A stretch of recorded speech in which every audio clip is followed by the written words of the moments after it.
70 वर्षीय शारदा जी भरी दोपहर में पसीने से लथपथ कलेक्टर हाउस पहुंचती है। बाहर जो चपरासी खड़ा होता है उससे बोलती है कि बेटा मुझे कलेक्टर साहब से मिलना है, मैं उनकी माँ हूँ। ये सुनते ही वो चपरासी अचंभे में पड़ जाता है, क्योंकि वो किसी भिखारन की तरह दिख रही थी। फटे पुराने मैले कपड़े, उस पर से सर पर कपड़ों की गठरी रखी हुई थी, जिससे साफ साफ नज़र आ रहा था कि एक मांगने वाली कोई भिखारन है। पहले तो चपरासी मना कर देता है कि जाइए यहाँ से, तुम्हारे जैसे लोग आते जाते ही रहते हैं। परंतु शारदा जी के ज़्यादा आग्रह करने पर वो उन्हें बैठा कर चला जाता है और जाकर अपने सर से बोलता है कि एक बूढ़ी औरत आई है और ख़ुद को आपकी माँ बता रही है। तब कलेक्टर साहब और उनकी पत्नी दोनों गेट पर आकर देखते हैं।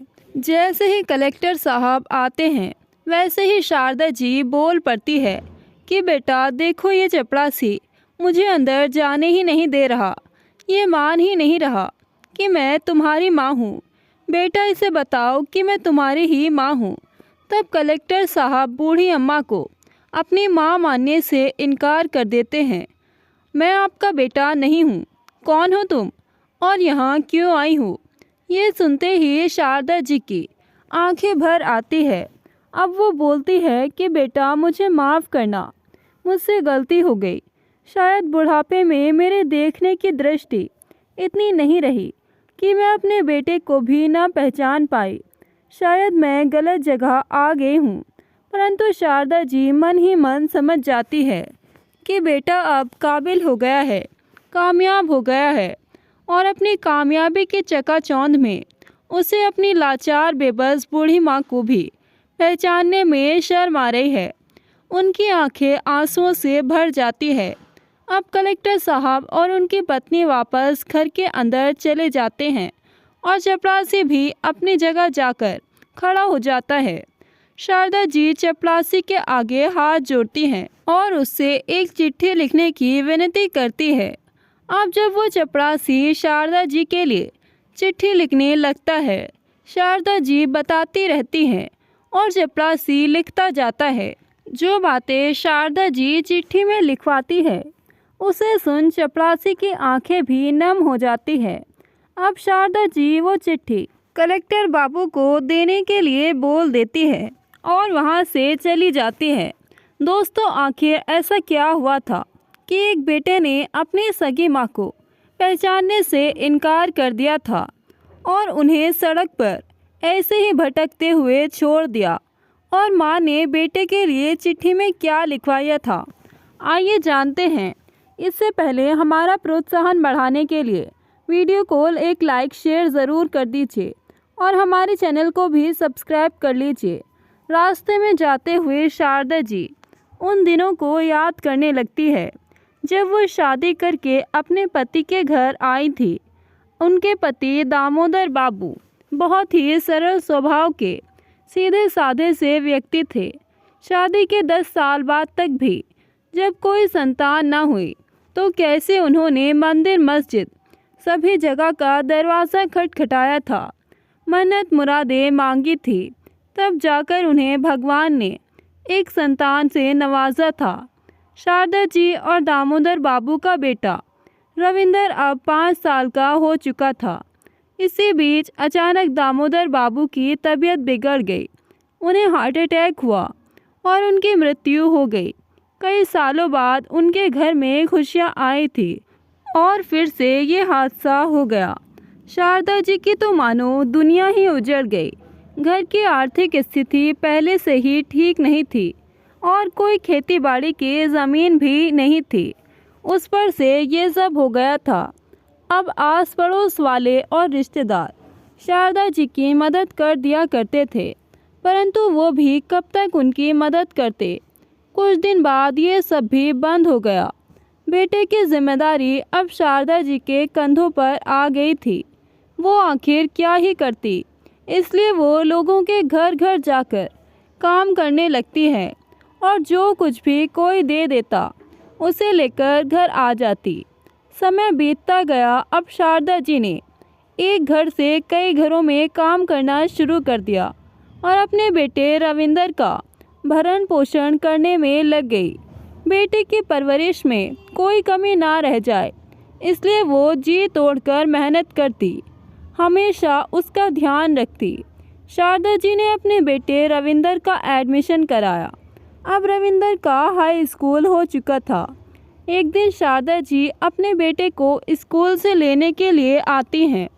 तब रास्ते में रविंदर अपनी माँ से बोलता है कि माँ, आप मुझे स्कूल में लेने मत आया करो। मेरे सारे दोस्त आपकी वजह से मेरे मजाक बनाते हैं कि तेरी माँ कितनी गंदी रहती है और तू नौकरानी का बेटा है। तुम कितने गंदे लोग हो। वो मुझे अपने पास नहीं बैठाते। आपकी वजह से मुझसे सब दूर भागते हैं, मुझे अछूत समझते हैं। यह सुन शारदा जी को बुरा लगता है, परंतु वो चुप हो जाती है, ये सोचकर कि अभी रविंदर छोटा है, उसे मेरे संघर्ष का अंदाज़ा नहीं। फिर वो बोलती है कि बेटा, कोई बात नहीं, अब तुम बड़े हो गए हो, तुम खुद से ही आ जाया करो। क्योंकि शारदा जी ने अपने बेटे रविंदर का दाखिला एक बड़े स्कूल में कराया था, जहाँ पर उन घरों के बच्चे भी पढ़ा करते थे जिन घरों में वो जाकर झाड़ू पोछे वगैरह का काम किया करती थी। कुछ समय बाद रविंदर की स्कूलिंग की पढ़ाई पूरी हो गई। रविंदर पढ़ने में कुशाग्र बुद्धि का बालक था, हमेशा क्लास में अव्वल आता था। अब रविंदर अपनी माँ से बोलता है कि माँ, आगे की पढ़ाई मैं शहर जाकर करना चाहता हूँ, जिससे मैं एक सफल इंसान बन सकूँ और आपको भी संभाल सकूँ, आपका नाम रोशन कर सकूँ। शारदा जी को भी अपने बेटे की काबिलियत पर पूरा भरोसा था। वो जानती थी कि उनका बच्चा एक दिन ज़रूर उनका नाम रोशन करेगा और एक बड़ा अफसर बनेगा। तब रविंदर बोलता है कि माँ, शहर में पढ़ाई करने के लिए खर्चा ज़्यादा आएगा। शारदा जी इस पर कहती हैं कि बेटा, तू पैसों की फ़िक्र छोड़ दे, मैं कहीं ना कहीं से कोई ना कोई इंतज़ाम कर लूँगी, तू बस मन लगाकर पढ़ाई करना। अब रविंदर शहर चला जाता है और अपनी ग्रेजुएशन की पढ़ाई स्टार्ट कर देता है। साथ ही साथ वो पीसीएस एग्ज़ाम की तैयारी करने लग जाता है और इस सब के साथ ही बच्चों को ट्यूशन भी दिया करता, क्योंकि वो अपने घर की स्थिति को जानता था। शारदा जी भी जी तोड़कर मेहनत करती है और हर महीने रविंदर के पास 10 से 12 हज़ार रुपये भिजवा दिया करती है। अब रविंदर का ग्रेजुएशन कंप्लीट हो जाता है और वो पीसीएस एग्ज़ाम के लिए फॉर्म भरता है और एग्ज़ाम देता है, परंतु पहली बार में उसका नंबर नहीं आता। दूसरी बार भी उसके हाथ हार ही लगती है, परंतु तीसरे अटेम्प्ट में उसका सिलेक्शन हो जाता है। भगवान की कृपा, माँ की दुआओं और रविंदर की मेहनत रंग लाती है और वो एक डिप्टी कलेक्टर बन जाता है। इस बात को वो सबसे पहले अपनी माँ शारदा जी को बताता है। शारदा जी जब ये बात सुनती है तो खुशी से फूले नहीं समाती और पूरे गांव में इस बात को बताती फिरती हैं, लेकिन किसी को भी शारदा जी की बात पर यकीन नहीं होता कि ये काम वाली नौकरानी, भला इसका बेटा पिछले 4-5 सालों से इसे छोड़कर भाग गया है और इसे लगता है कि इसका बेटा कलेक्टर बन गया, बुढ़िया बुढ़ापे में सठिया गई है। अब सब शारदा जी को पागल कहकर उनका मजाक उड़ाने लगते हैं, परंतु शारदा जी को लोगों की बात से कोई फ़र्क नहीं पड़ता। अब रविंदर भी अपनी ट्रेनिंग के लिए लबासना चला जाता है। लबासना पहुंचने के बाद उसे वहीं पर एक लड़की के साथ प्यार हो जाता है और वो उसी लड़की प्रियंका से शादी भी कर लेता है। प्रियंका देखने में बहुत ही सुंदर सुशील लड़की थी। दोनों में आपस में बहुत प्यार था। दोनों एक दूसरे को अपने दिल दिमाग की सारी बातें बताते और अपना दुख दर्द बांटते थे, परंतु रविंदर ने प्रियंका को ये बात कभी नहीं बताई कि उसकी माँ भी है। उसने हमेशा यही बताया कि वो अनाथ है। अब रविंदर के कुछ समय बाद एक ज़िले में पोस्टिंग हो जाती है। शादी करके वो पत्नी को भी वहीं पर साथ में रखता है। ये बात वो अपनी माँ को फ़ोन पर बताता है, परंतु जब शारदा जी ये बात सुनती है कि बेटे ने शादी कर ली है, उन्हें बहुत दुख होता है कि एक ही तो खुशी थी बेटे की शादी की, क्योंकि शारदा जी ने बेटे की शादी को लेकर कई सपने संजो रखे थे। रविंदर बोलता है कि माँ सब इतनी जल्दी हो गया। माँ मुझे रहने के लिए एक बड़ा घर भी मिला है और मैं मेरी पत्नी के साथ यहीं पर रहता हूँ। वो अपनी माँ को अपना एड्रेस भी देता है। तब शारदा जी बोलती है कि बेटा मुझसे कब मिलने आ रहा है? यहाँ गांव में सब मुझे पागल बोलते हैं, मेरा मजाक बनाते हैं। बहू को मुझसे कब मिला रहा है? मुझे भी तुम्हारे साथ रहना है। कम से कम तुम मुझसे यहाँ मिलने तो आ ही जाया कर। बेटा मेरी लोग पागल कहकर मजाक बनाते हैं। परंतु रविंदर अपनी माँ की बातों को सुनकर अनसुना कर देता है। तब रविंदर कहता है कि माँ तुम चिंता मत करो, मैं आपको लेने भी आऊँगा और आपकी बहू से भी मिलवाऊँगा और सबका मुंह बंद कर दूँगा, देखना आप। कहकर वो फ़ोन रख देता है। परंतु ऐसे ही 4 साल और बीत जाते हैं, लेकिन रविंदर अभी तक अपनी माँ को नहीं लेने जाता।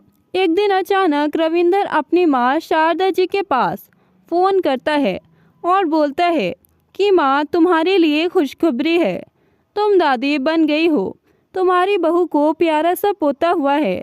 अब ये खबर सुनकर शारदा जी को खुद को रोक नहीं पाती और वो पोते के लिए कुछ कपड़े, खिलौने और बहू के लिए कुछ मेवे मिष्ठान बनाकर बेटे से मिलने निकल पड़ती है। बेटे रविंदर को बिना बताए वो वहाँ पर पहुँच जाती है। रास्ते में उन्हें कई तकलीफ़ों का सामना करना पड़ता है, परंतु थक हार कर वो कलेक्टर हाउस पहुँच ही जाती है। अब बंगले के बाहर चपरासी खड़ा होता है। जैसे ही शारदा जी गेट के अंदर जाने लगती है, तब चपरासी बोलता है, ओ अम्मा कहाँ अंदर घुसी चली जा रही हो? क्या काम है? किससे मिलना है? ये कलेक्टर हाउस है, यहाँ भिखारी को भीख नहीं मिलती, चलो जाओ यहाँ से।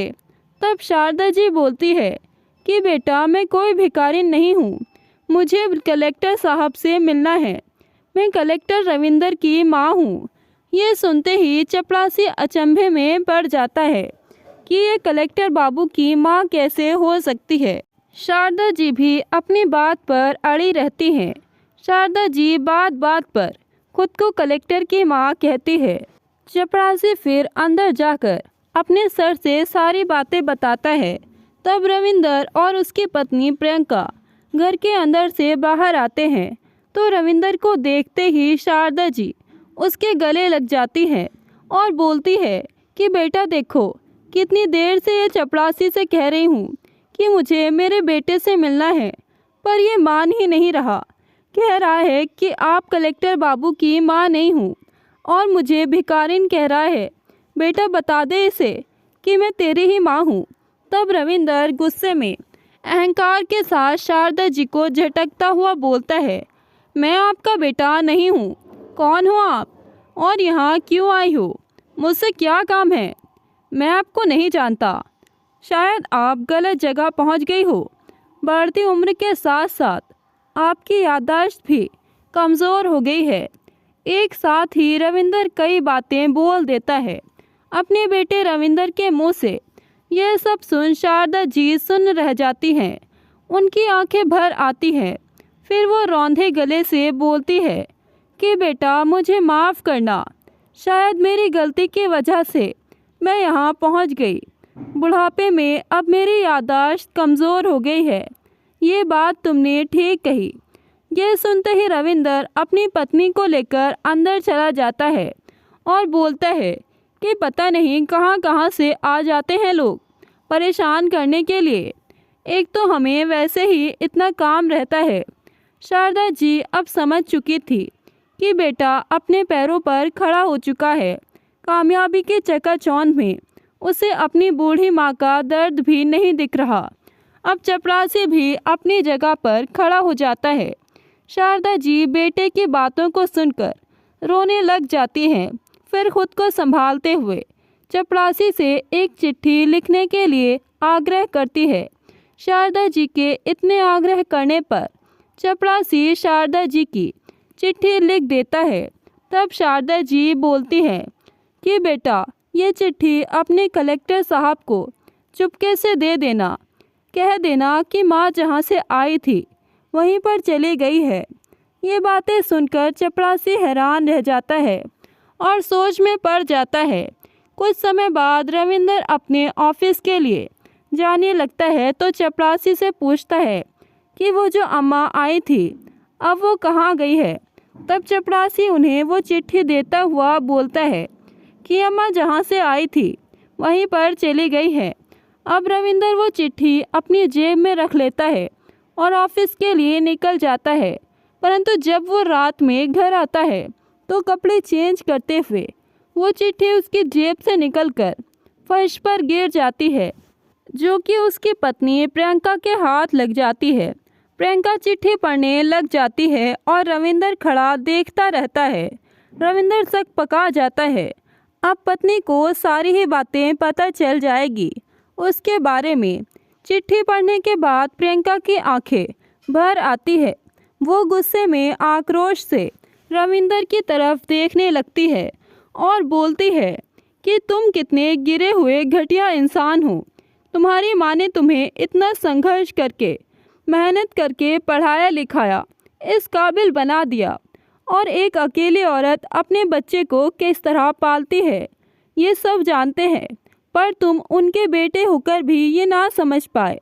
तुमने उनके एहसानों का ये सिला दिया।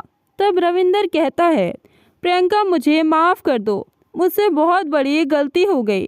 जाने अनजाने में ही मैंने तुम्हें माँ के बारे में पहले कुछ बताया नहीं, और उस दिन अचानक माँ सबके सामने से आ गई तो मैंने उन्हें माँ मानने से इनकार कर दिया, पर वो मेरी ही माँ है। हाँ, मैं उन्हीं का बेटा हूँ। कहते हुए रविंदर का गला भर आता है और वो फूट फूट कर रोने लगा। रविंदर, तुमने ठीक नहीं किया। तुम्हारी माँ ने तुम्हें पाल पोस कर इस काबिल बना दिया, और जब तुम लायक बन गए तो तुमने नालायक बनकर उन्हें छोड़ दिया। धिक्कार है मुझे तुम पर। मुझे खुद पर शर्म आ रही है कि तुम मेरे पति हो। रविंदर को अपने ऊपर आत्मग्लानि महसूस होती है। वो प्रियंका से माफ़ी मांगता है और प्रियंका के समझाने पर वो महसूस करता है कि उसने जाने अनजाने में ही सही, परंतु अपनी माँ के साथ बहुत भेदभाव किया, उनके साथ दुर्व्यवहार किया। उनके साथ उसे ऐसा नहीं करना चाहिए था। अब वो फैसला करता है कि वो सुबह जाकर अपनी माँ को अपने पास लेकर आएगा, उनसे माफ़ी मांगेगा। दोस्तों, आप सोच रहे होंगे कि शारदा जी ने उस चिट्ठी में आखिर क्या लिखवाया था। तो उस चिट्ठी में लिखा था कि बेटा, मैंने जो तेरे लिए किया वो हर माँ करती है, पर मेरे लिए बहुत मुश्किल था, क्योंकि तेरे पिताजी तुझे तभी छोड़ गए थे जब तू 5 साल का था।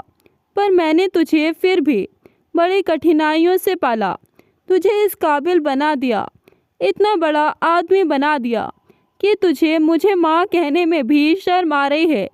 कोई बात नहीं बेटा, मैं समझ सकती हूँ, तू अब बड़ा आदमी बन गया है। तू अपनी पत्नी और बच्चे के साथ खुश रह। मैं दुआ करती हूँ कि तेरा बेटा बड़ा होकर तुझे पहचानने से इनकार ना करे।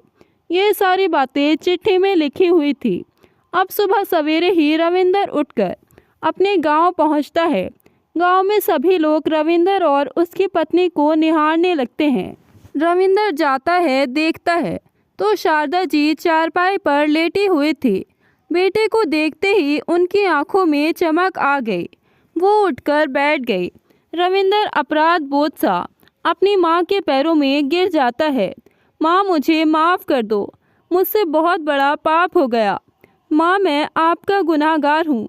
माँ, मुझे चाहे जो भी सज़ा दे दीजिए, पर खुद से अलग मत कीजिए। कहकर रविंदर फूट फूट कर रोने लगा। रविंदर की पत्नी प्रियंका भी अपनी सास के पैरों में गिरकर उनसे माफ़ी मांगती है कि माँ जी, इनसे जो गलती हो गई उसके लिए इन्हें माफ़ कर दीजिए और हमें अपनी शरण में ले लीजिए। अपने बेटे बहू और पोते का मुंह देखकर शारदा जी फूले नहीं समाती। आखिर माँ तो माँ ही होती है। वो अपने बेटे बहू को माफ़ कर देती है और बेटे के गले लगकर खूब रोती है।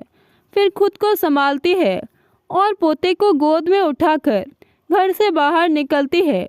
मोहल्ले भर में जाकर चिल्लाती है कि देखो मेरा बेटा मुझे लेने आया है, मेरा पोता भी है और बहू भी है, देखो मैं पागल नहीं हूँ, मेरा बेटा कलेक्टर है।